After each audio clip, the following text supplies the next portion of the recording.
তো hello guys, আজকে আমরা ফুলকপি দিয়ে ডিম রান্না করব। এই যে এখানে আমরা তিনজন বাড়িতে রয়েছি, ফুলকপি দিয়ে ডিম রান্না করব। তো তোমাদের সাথে সেটা আমি শেয়ার করবো। চলো আগে এটাকে কেটে নিই। তো আমি আগে ফুলকপিটা কেটে নিই, তো পরে আসছি। দাঁড়াও, এখানে সমস্ত কিছু আমার ভেজে রাখা হয়ে গেছে। এবার আমি সবজিটা বসিয়ে দেবো।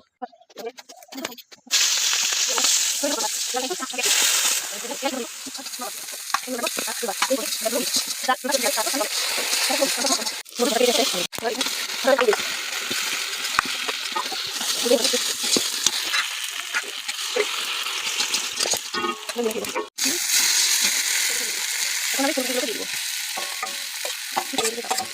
ফুলকপিগুলোকে দিয়ে একটু জিরে, এখানে একটু জিরে গুঁড়ো দিয়ে দেবো, জিরে গুঁড়োটাকে আর সামান্য জল দেবো দিয়ে